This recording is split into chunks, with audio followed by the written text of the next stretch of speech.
Bismillahirrahmanirrahim. Assalamualaikum warahmatullahi wabarakatuh. Jumpa lagi dengan saya di Abil Maiwa Channel.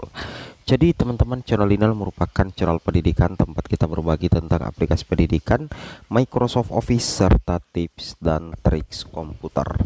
Jadi pada video kali ini teman-teman ya, kembali lagi admin akan mencoba mengupdate ya informasi terbaru seputar perkembangan P3K Guru formasi tahun 2023 teman-teman ya, yang mana yang akan kami bagikan informasinya di sini ya, terkait dengan kabar baik untuk P2 P3 yang memenuhi persyaratan terkait dengan afirmasi, yang mana nantinya di P3K Guru 2023 teman-teman, nilai teknis Bapak Ibu itu akan dikatrol ya, atau dibantu dengan nilai afirmasi apabila Bapak Ibu memenuhi persyaratan.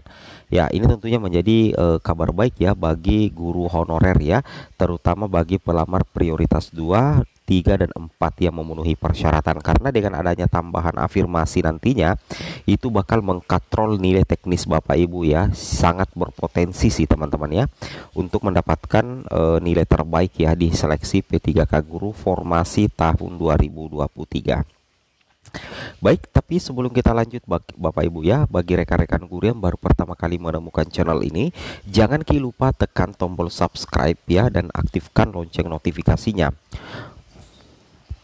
agar setiap hari Bapak Ibu bisa mendapatkan update informasi terbaru seputar perkembangan P3K Guru formasi tahun 2023. Langsung saja teman-teman ya, kita ke informasinya.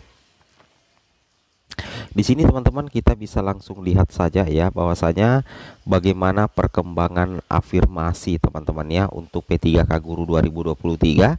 Di sini teman-teman bisa melihat ya untuk mekanisme seleksi menggunakan CAT, nantinya itu akan diikuti oleh THK 2 atau P2 guru honorer negeri yang terdata di Dapodik sebelum Juni 2020, masa kerja minimal 3 tahun ke atas, lulusan PPG, dan guru non ASN ya, itu masuk P2, P3, P4 yang akan mengikuti seleksi menggunakan CAT berbasis tes CAT BKN teman-teman.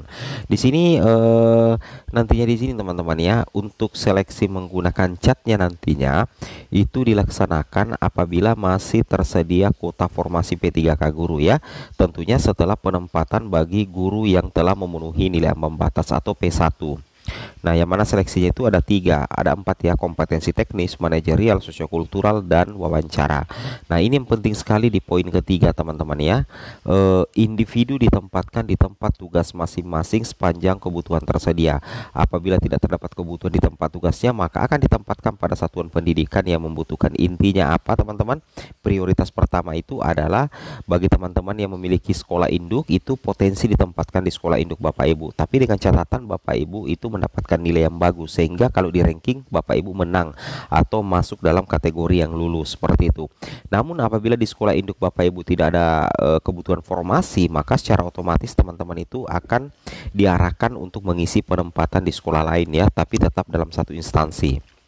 Nah, bagaimana dengan nilai kompetensi teknis? Untuk nilai kompetensi teknis teman-teman bisa melihat sebenarnya bobotnya itu butir soal 100, waktu 120, bobotnya itu 50%.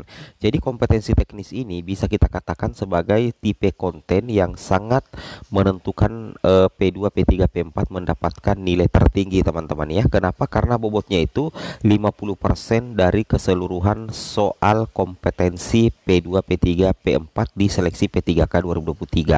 Jadi kalau misalkan teman-teman anggaplah mengunci penuh nilai maksimal di kompetensi teknis, maka teman-teman sudah dianggap lulus sebanyak 50%.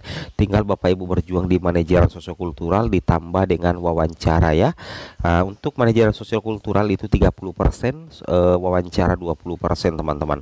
Nah, untuk bisa mendapatkan nilai maksimal 50% dari kompetensi 100%, nilai maksimal dari kompetensi teknis, tentunya teman-teman itu harus benar semua atau mendapatkan nilai terbaik ya, atau bobot nilai terbaik di seleksi kompetensi teknis. Namun ada satu cara apabila teman-teman ada afirmasi tambahannya, yang mana kita ketahui di P3K Guru 2023 yang tertulis dalam aturan itu ada 2 nilai kompetensi teman. Ada 2 nilai afirmasi. Yang pertama itu adalah afirmasi sertifikat pendidik, dan yang kedua itu adalah disabilitas.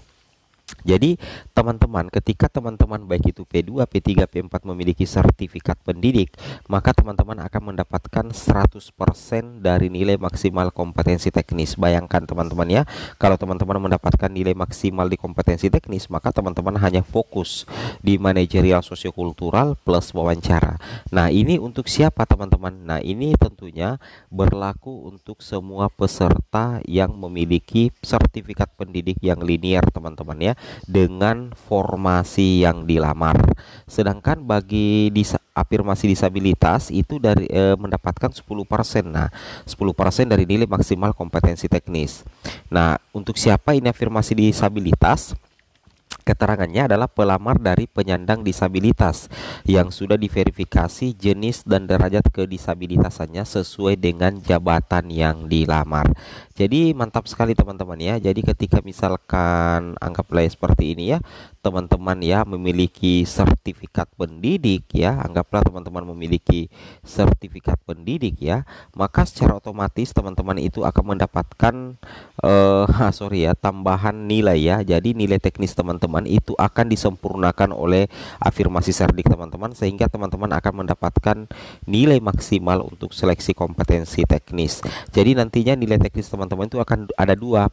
Yang pertama nilai teknis murni plus nilai teknis tambah afirmasi.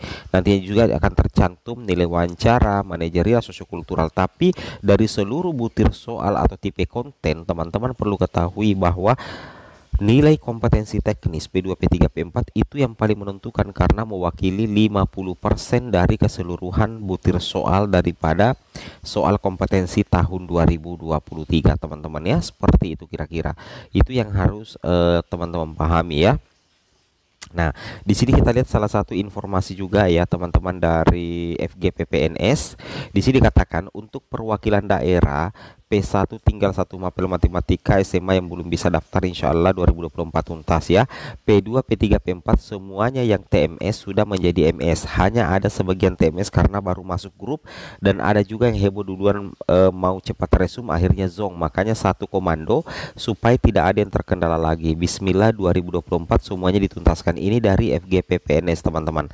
Kemudian bagi P2, P3, P4 untuk bisa mendapatkan nilai maksimal, saya berikan tips sedikit teman-teman ya.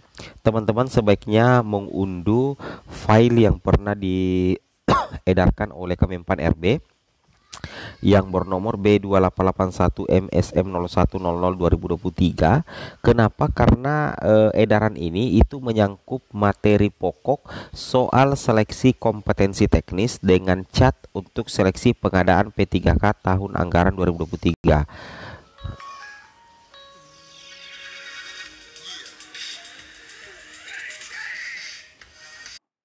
Ya, jadi intinya seperti itu teman-teman ya.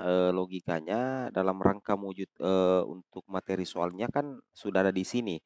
Sudah sangat jelas teman-teman ya terkait dengan materi pokok soal seleksi kompetensi teknis dengan cat. Jadi tinggal teman-teman mencari soal-soal yang berkaitan dengan materi pokok soal seleksi kompetensi teknis ya. Ini kompetensi teknis yang paling dibahas di sini karena memang dia memiliki bobot tertinggi ya, 50% mewakili dari semua tipe konten yang ada ya.